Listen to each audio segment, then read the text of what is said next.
Olá, queridos irmãos e irmãs, sejam bem-vindos a mais um podcast nesse mês de maio, o mês de Maria, que já está no finalzinho. Hoje vamos falar da aparição de Nossa Senhora de Guadalupe a São Juan Diego. Esta Nossa Senhora é muito cara para todos nós, pois foi consagrada como a patrona das Américas. Ela que cuida de todo esse continente que, pela graça de Deus, foi alcançado pelo Evangelho de nosso Senhor Jesus Cristo. Então sabemos que na história do México, na época das evangelizações, onde os jesuítas, os franciscanos, que tentavam adentrar naquelas terras, encontravam muita dificuldade para tornar o Evangelho conhecido. No México havia aquelas tribos de indígenas astecas, que eram os mais violentos de toda a América.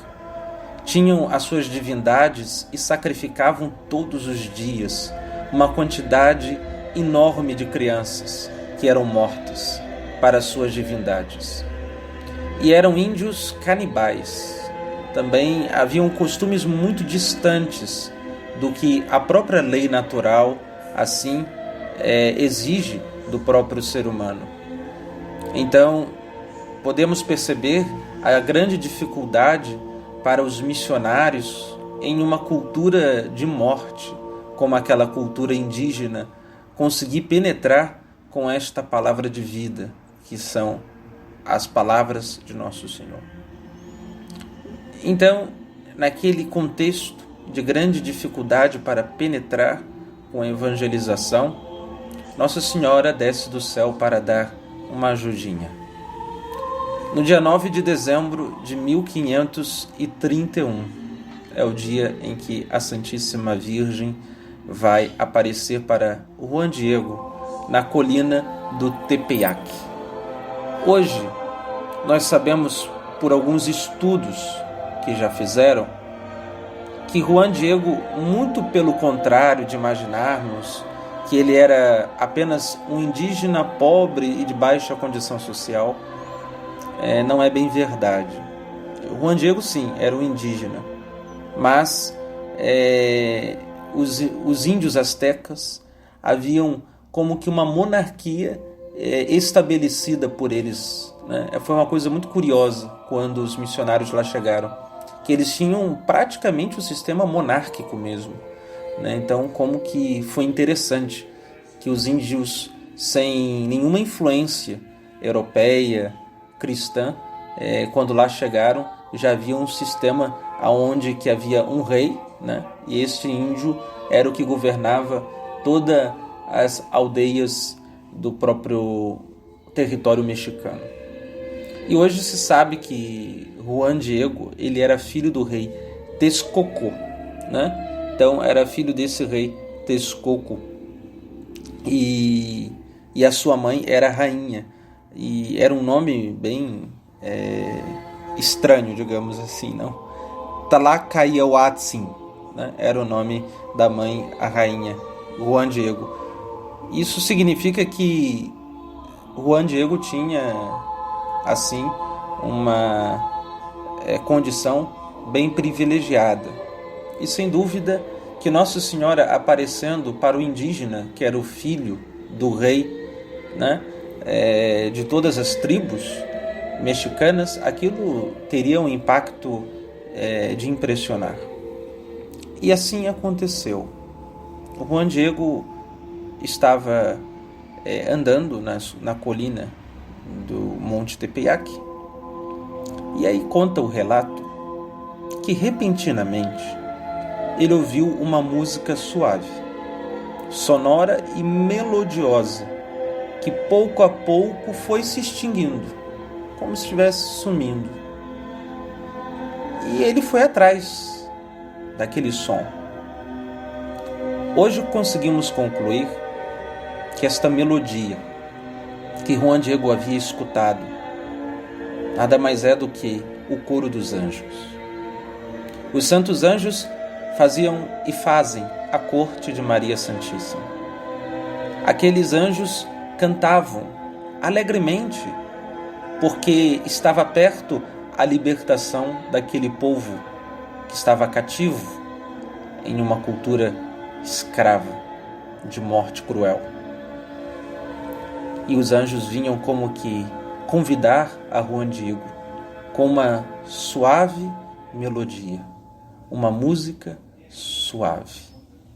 Aqui o padre gostaria de chamar a atenção uma coisa.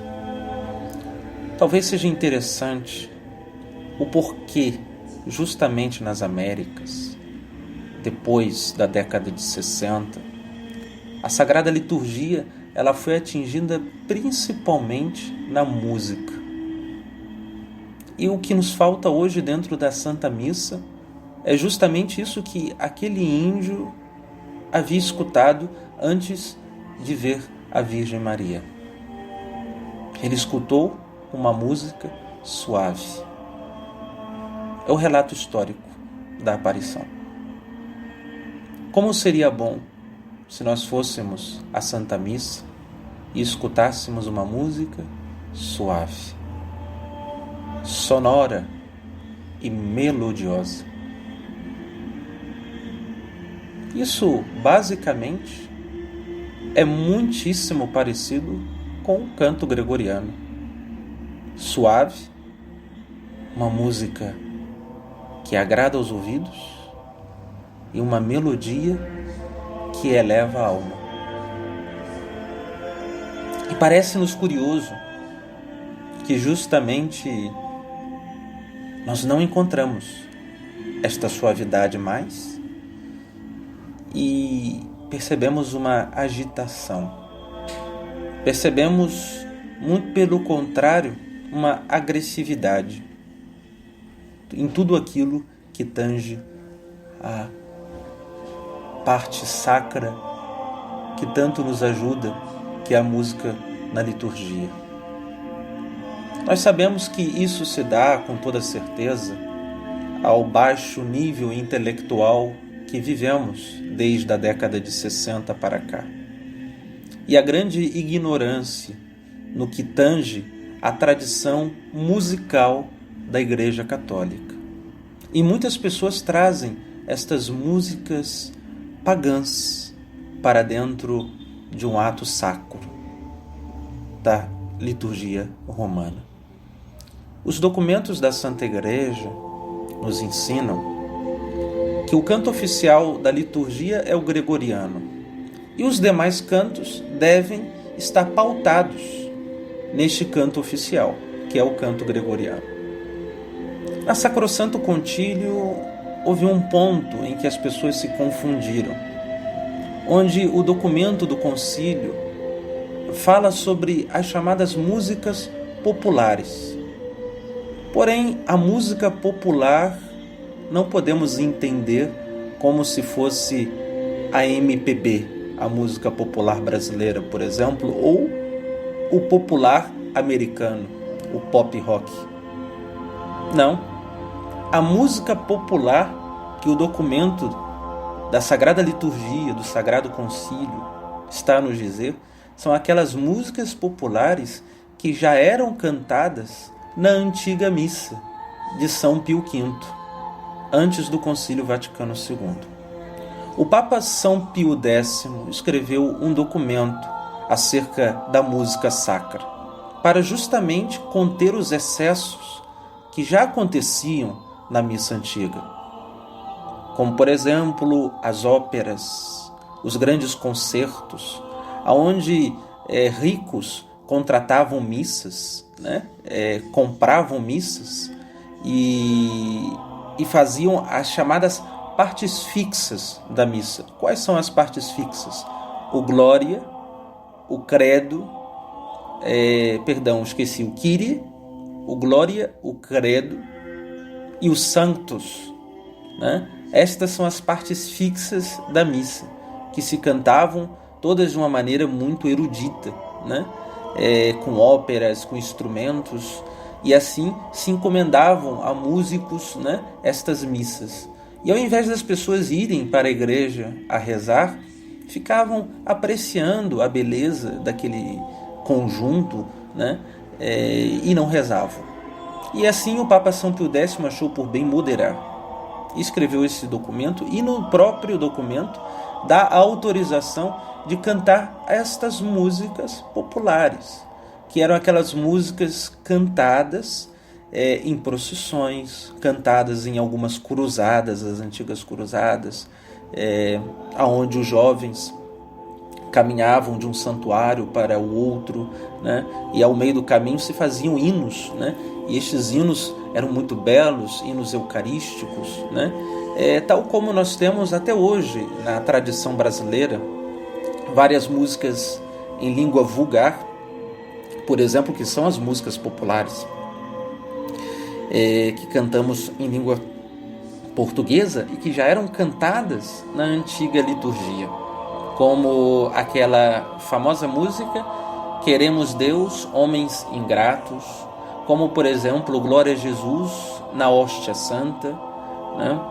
E tantas outras músicas, como a 13 de Maio na Cova da Iria. Estes são os hinos que o Sacrosanto Concílio diz que devem ser cantados na Sagrada Liturgia. E o Juan Diego, nessa aparição de Nossa Senhora, chama-lhe a atenção esta música suave, porque os índios astecas tinham por costume aqueles rituais, né, tribais, aonde eram muitíssimos barulhentos, aonde se batia nos tambores, tal como também na África, a influência africana, por exemplo, nas religiões afros, como a macumba no Brasil, a invocação das divindades estão muito relacionadas ao barulho, né? E assim, quando se chegava ao cume, ao que nós poderíamos dizer o êxtase da coisa, era quando os tambores eles faziam o máximo som, né? E acreditando assim que o máximo de barulho que fizessem fariam com que os seus deuses descessem dos céus. Nós sabemos bem que nosso Senhor Jesus Cristo não suportava o barulho, né? Nosso Senhor amava o silêncio. Como a gente sabe disso? Que Jesus, quando ia rezar, ele ia para o deserto ou ele subia as montanhas. Ele queria ficar a sós. E ele mesmo disse depois, quando nós tivéssemos que rezar, que era preciso entrar no nosso quarto, fechar a porta e falar ao Pai que escuta no silêncio, né, dos nossos corações. Então, sempre a tradição, né, o que nos distancia dos protestantes é que os protestantes eles sempre vivem de novidades. O catolicismo ele vive da tradição. A tradição é justamente aquilo que nós recebemos dos nossos pais, né? Toda família vive de tradição. E as famílias vão como que sendo educadas pelos pais, os pais que foram educados pelos avós. E assim, a Sagrada Liturgia faz parte desse conjunto de toda uma tradição milenar. E nessa tradição milenar existe uma forma católica de se rezar. Existe uma forma de se professar a fé. Porque quando nós estamos rezando, nós estamos professando a nossa fé. No Novo Catecismo da Igreja Católica, escrita no tempo de João Paulo II, apresenta a antiga lei da liturgia, que é a chamada lex credendi, lex orandi. A maneira que a lei que nos leva a rezar é a mesma lei que nos leva a crer. Então, da forma que nós rezamos, deve ser a forma que revela aquilo que cremos. Por isso que às vezes estamos dentro de uma missa e a última coisa que imaginaríamos é que estivéssemos no Calvário.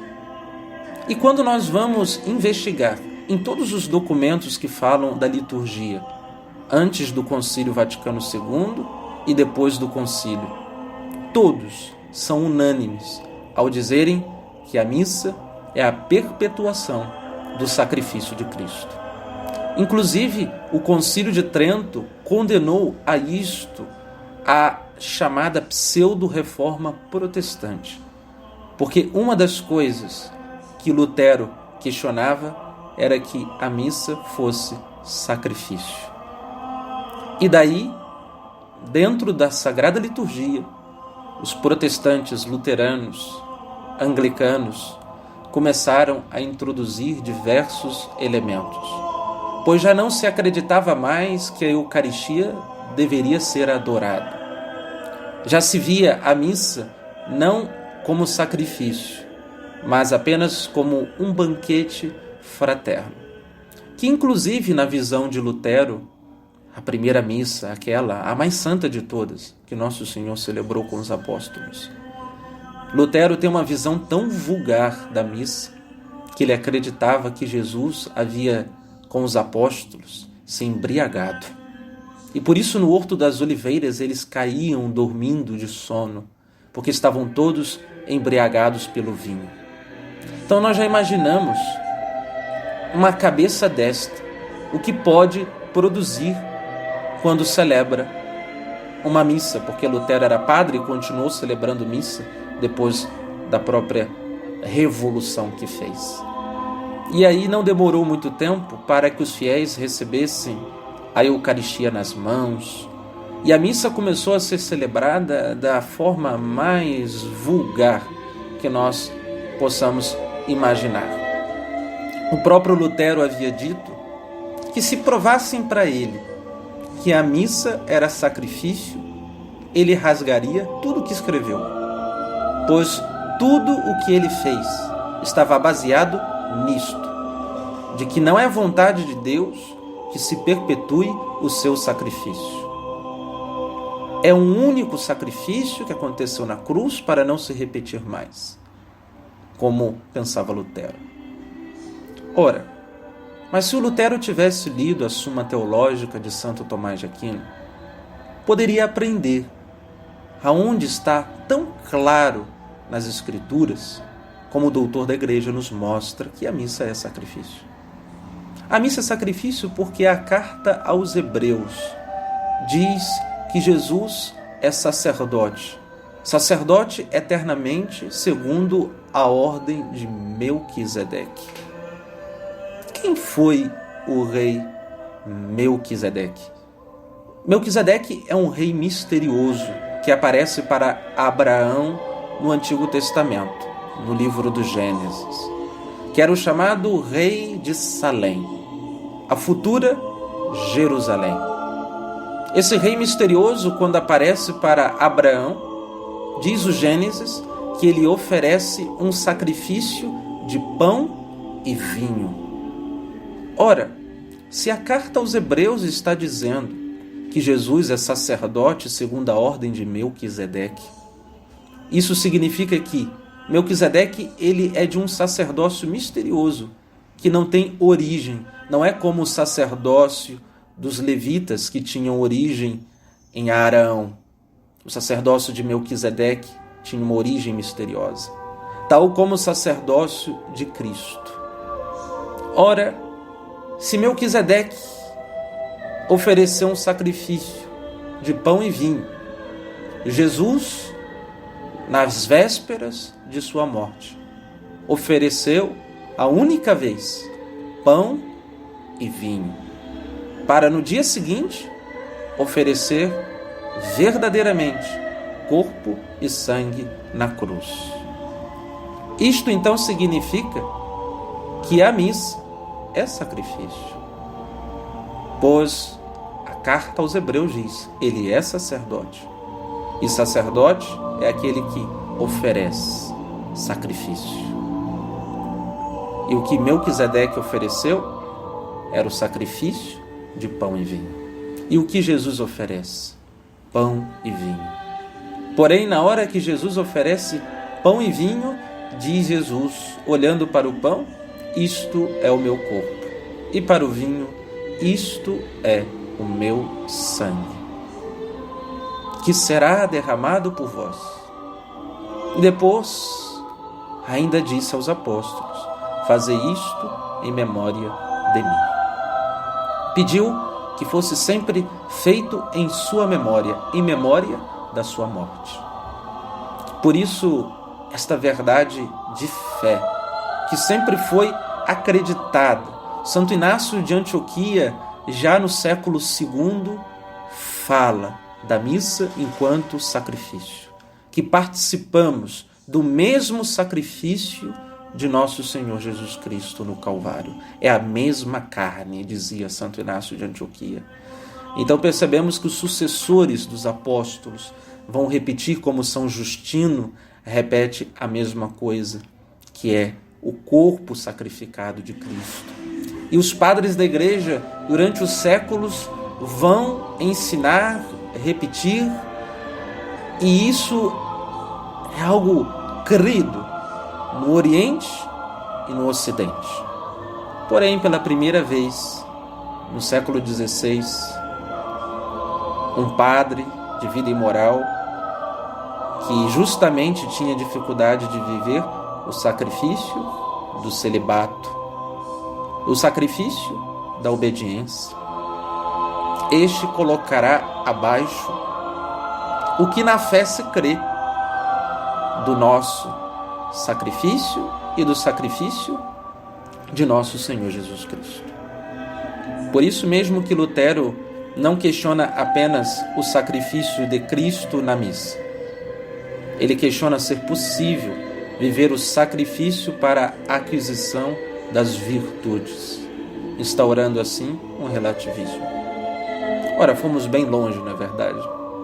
Mas isso tudo para chegar à conclusão de que foi se banalizando com o passar do tempo a presença real de Jesus na Santíssima Eucaristia.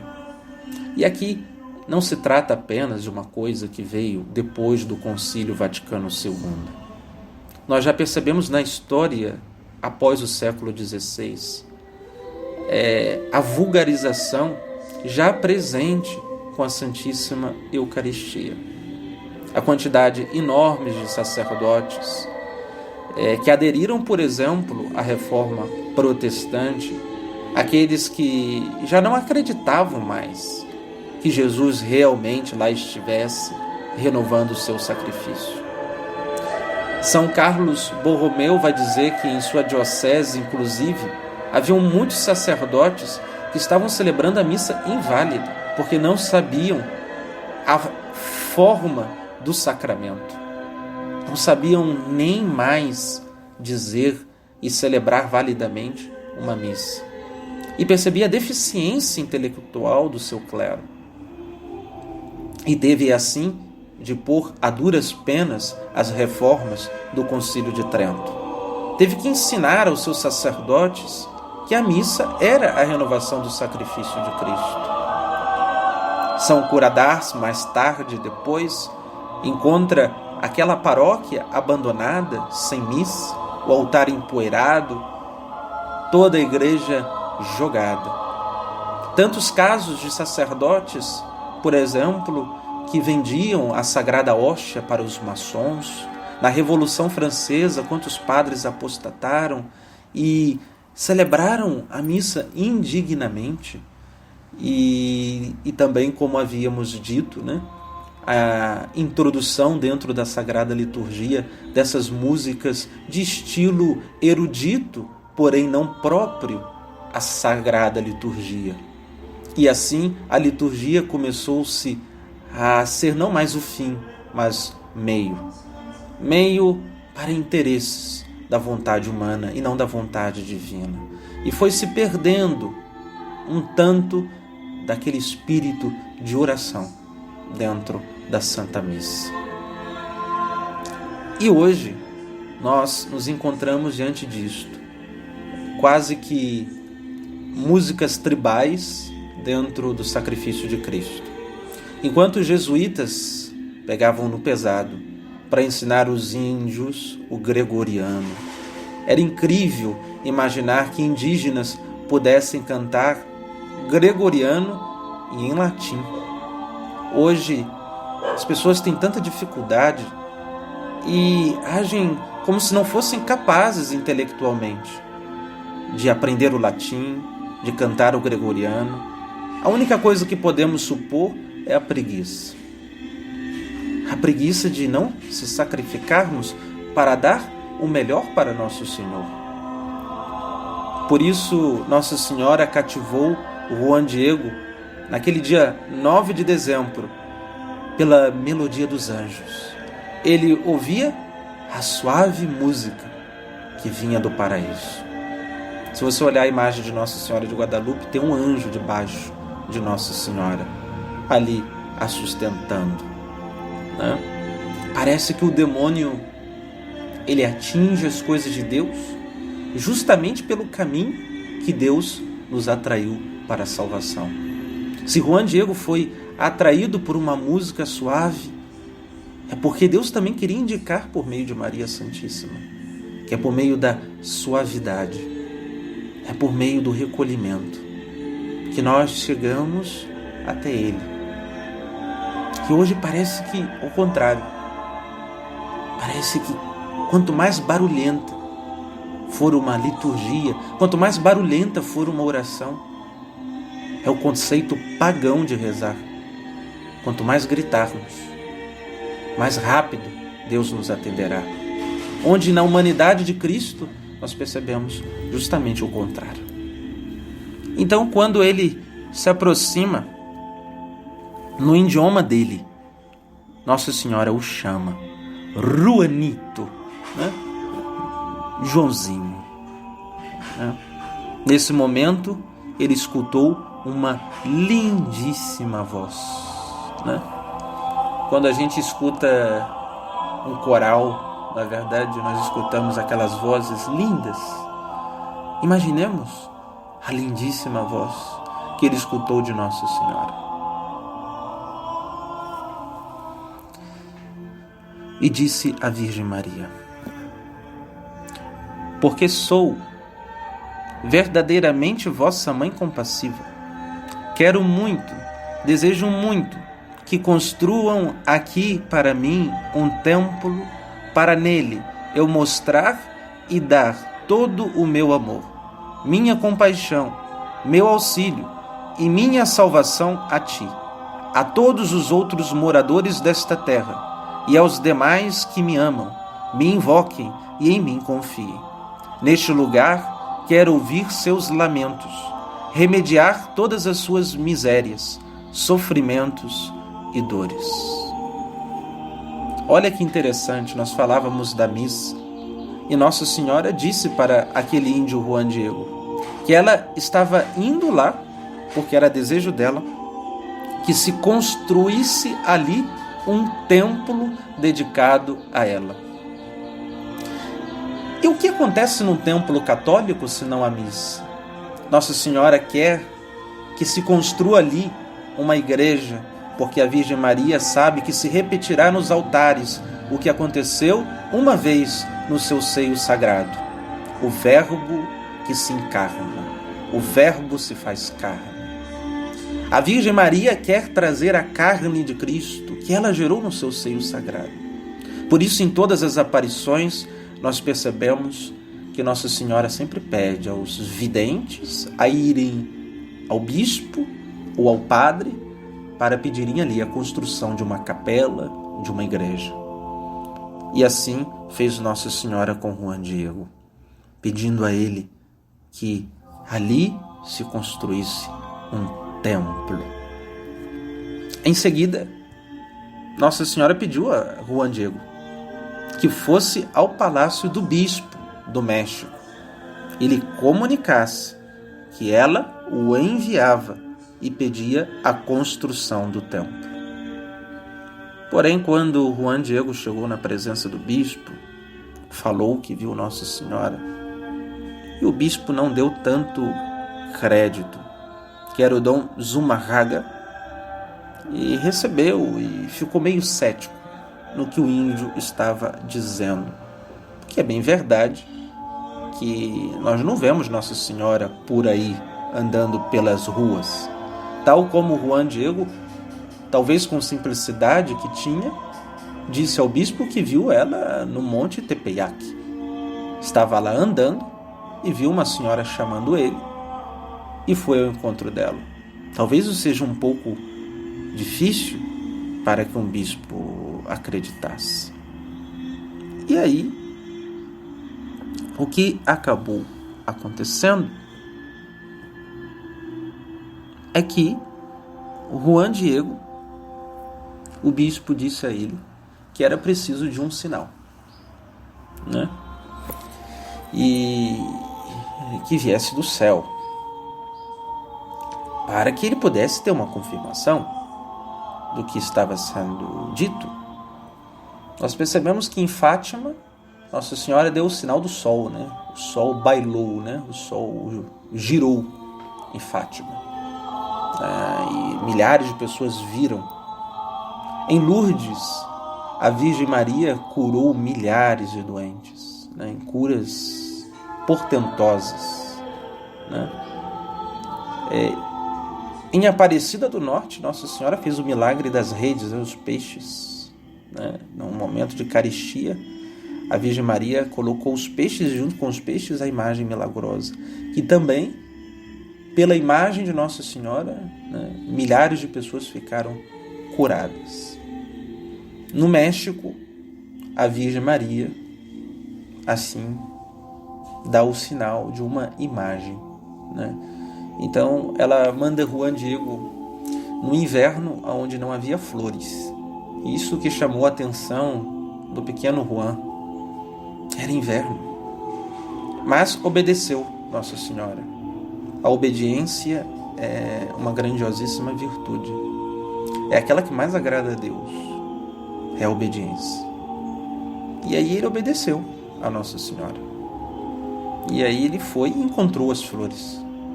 Recolheu as flores na própria montanha do Tepeyac.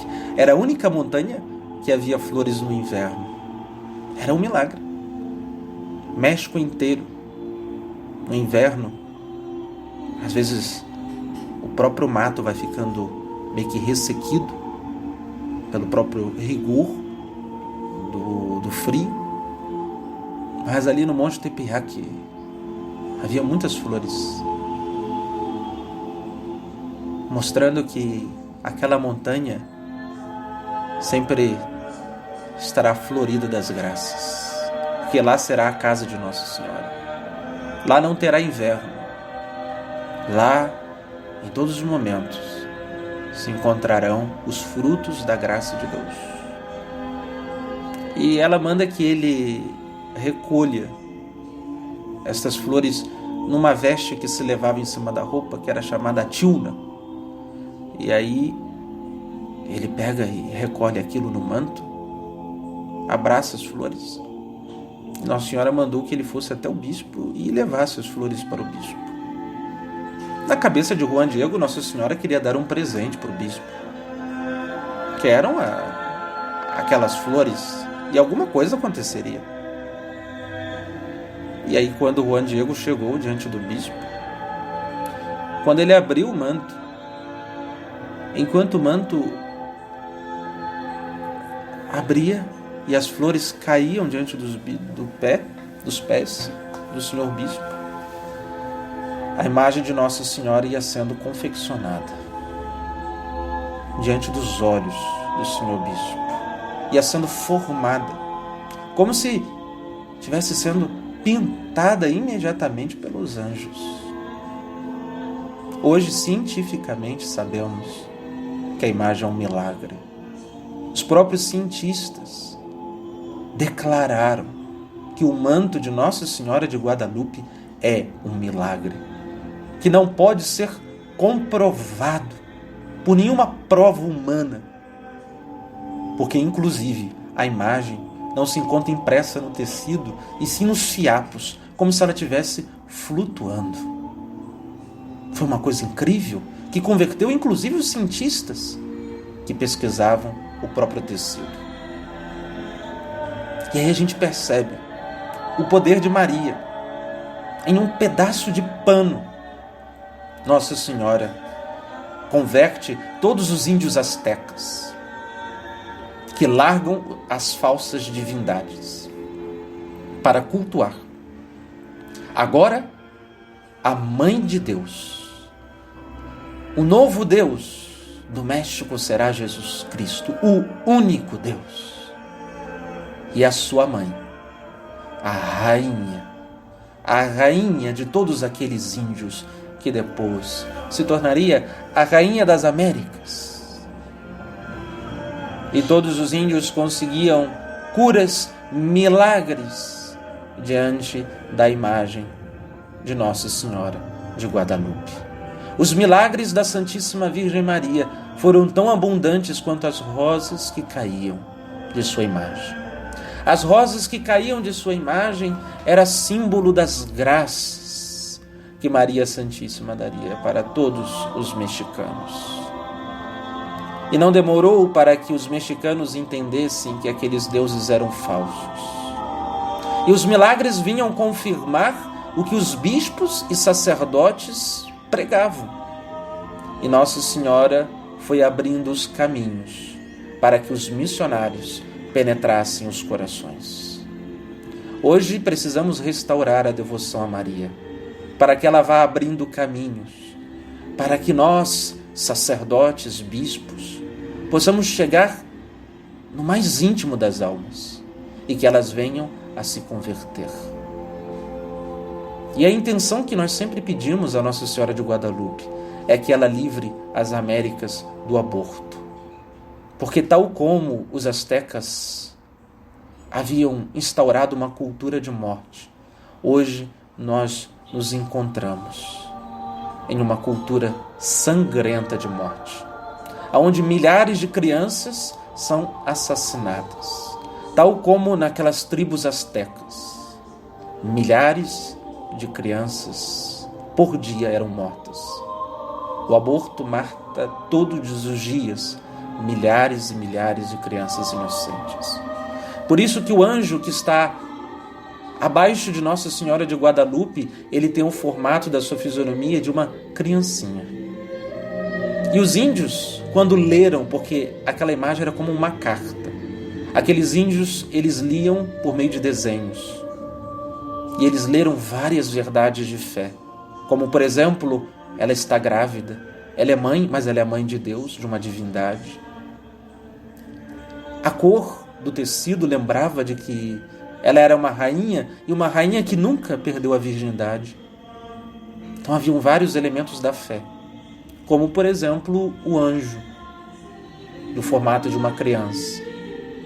E eles aprenderam, olhando o anjo, que a criança era algo semelhante a Deus, era sagrada. E aí estes índios pararam de oferecer crianças aos seus deuses. Quantas crianças são oferecidas no altar de Satanás hoje, pelo aborto, infelizmente. No dia que aprovaram o aborto no México, 2 pessoas distintas, no mesmo dia que tiraram o retrato no santuário de Guadalupe, se formou na foto de quem tirou, no seio de Maria, a imagem de um feto. Você pode procurar essa imagem na internet que você vai encontrar. A imagem de um feto sobre o seio de Nossa Senhora. Por isso, queridos irmãos, devemos sempre olhar para Nossa Senhora de Guadalupe e pedir que ela salve as Américas. Tal como ela salvou as Américas na época das missões. Agora é tempo de missão. Agora é tempo de extinguir esse paganismo crescente nas Américas e não permitir que ele acabe com esta semente da vida eterna que é a fé. Peçamos a Nossa Senhora que nos ajude nesta cruzada, para que venhamos salvar as vidas e as almas de tantos bebês que poderiam ter a graça de receberem o batismo, a configuração a nosso Senhor Jesus Cristo.